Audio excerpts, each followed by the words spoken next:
أو أقل كده محك العين الأو دينك حقوك كيف يطلعوا يسناو سجن وقحية أوب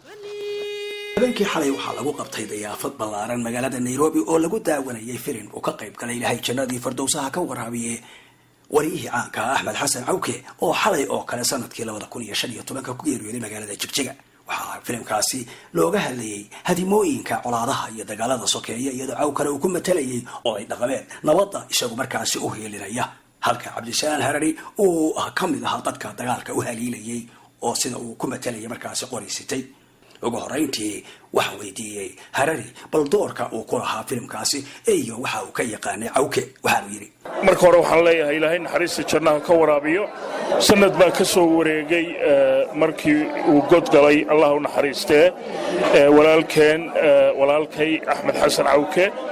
Ilaahay naxariista jannaha ka waraabiyo waa la wada dhimanayaa waxa weeye arintani ay tilmaan u tahay sida qofka wanaagsan ee Soomaaliga ee aan dhibaato geysanin umadiisa u geysanin intii waajibe ka saareedna ka soo baxa ay umadu xusayso oo loo xusuusanayo marka cashar bay u tahay qof kasta oo maanta nool oo Soomaaliya in kaalinta uu ku tilmaanaado laakiin xumaan aanu ku tilmaanaanin Axmedna taasoo ka marxaati ahaa taasa magaciisu ka barakacayay filimkan la soo bandhigayna isaga kaalinta ugu weyn ku lahaa nin nabadoona oo sidii shakhsiyadiisu ay ahayd ayuu ahaa anigu filimka kaalinta ku matalayay waa tii aan shirka ka sheegay oo tii laysiiyun bay ahayd oo doorka qaadanay laakiin tayda dhabta ma ahayn shakhsiyadayda dhabta ma ahayn nin qorisita oo dagaal u haliilaya oo Axmedna Allah u naxariistay iskaga horimanayeen oo la war dadka dagaalka ka daa Allah war dadka naga waalina naga daa nabadi ma jirtee filimkan waanu sii balaarin doonaa aniga Axmed Faarax iyo rag kale nagala shaqeeyay gabdhuhuba meelo fara badan waanu marin doonaa laakiin imika wuxuu ahaa gogoldhigii ugu horeeyay laakiin iyo xus Axmed lagu xusayo laakiin waanu balaarin doonaa hadii Allah ilaa umada Soomaalidana waanu soo bandhigno oo Soomaaliya in kaalinta uu ku tilmaanaado laakiin xumaan aanu ku tilmaanaanin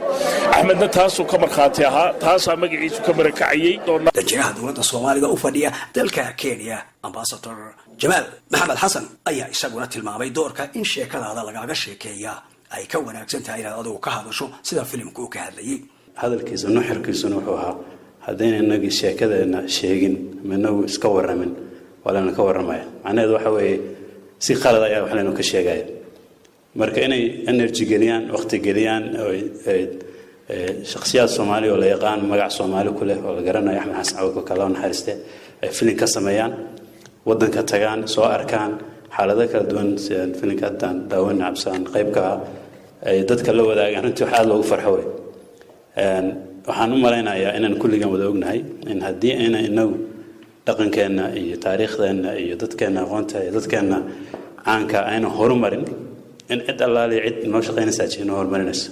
sidoo kale wadanaha laga soo doorto kama kunji Xafada Isli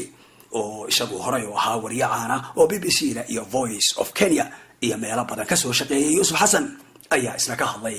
mudnaanta ay leedahay in dadku dhaqankooda ay soo bandhigaan arinta ugu horeysa ee dadka intiisa badan ka cajabisay waxay ahayd codkiisa iyo afkarnimadiisa nin dalka Ingiriiska joogo oo dhalinyaro oo Soomaaliyeed oo af Soomaaliga sidaas ugu hadlaya ayaa aad iyo aad u cajabisay markiina wuxuu noqday dadka ugu aftahansan loona yaqaano idaacadaha Soomaalida anigu run ahaantii waxaan u haystaa inuu yahay wariyihii ugu cod wanaagsanaa ugu hawlkarsanaa aadna looga yaqiinay taariikhda wariyaasha dadka Soomaalida waliba idaacadaha ugu dambeyntiina waxaa soo gunaanaday gudoomiyaha aqlabiyadda baarlamaanka waddanka Kenya mudane Aadan Barre Ducaale oo isaguna tilmaamay dhaqanka iyo mudnaanta uu leeyahay iyo inay dadku afkooda ku faanaan So I think one of the biggest lessons we have learned how aan barno waxa weeyo sheekadeen in aan ka sheegno waay sheekada ay sheegin siday many of the experts film actors and directors say sheekada ay sheegin qofku sheegaya ma waa shay khatar ah haddana waxaa la joogaa waddan iyo adduun oo very fast oo haddaad sheekadaada aad sheegin sheeko ku qof kale oo ku garab fadhiyo tiis ayaa qaadan wiilkaan wuxuu yidhi uu sheegay which was very very important wuxuu yidhi guryaheena waxaan ku daawanaa filima from Bollywood Nollywood you know film waa la daawadaa culummadeena waxay dhahayn film yaa la daawanaya laakiin guryaheena sheekha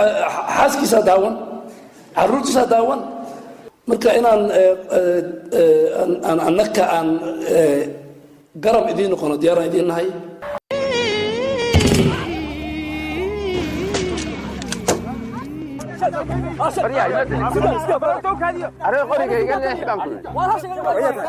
cidaydaa doonaysaa soomaali baan taxanaha filimkaasi qabya'iil cawke meeshii uu kaga jiray isagoo tilmaamaya inaanu qoys yar ku fillayn oo ummad fara badan oo malaayiina soomaalinimadu ay ka weyn tahay qabiilka wiilka yar ee awowaha u yahayna ku waaninaya waxaan ka soo qaatay qaybtan waxa weeyaan awow wax qabiil laydhaa wanaagiisa iyo xumaantiisu intaa maanta ku arag waayo horta adigoo 100 milyan helaya oo kula afo kula diibo kula dhaqano oo kula wax walbaad wadaagtaan maxaan saddex kun ama afar kun isugu soo igu soo oogay waxa weeye dhiiggaa Soomaali laga yahay dhiiggaa walaal laga yahay yaa hawadii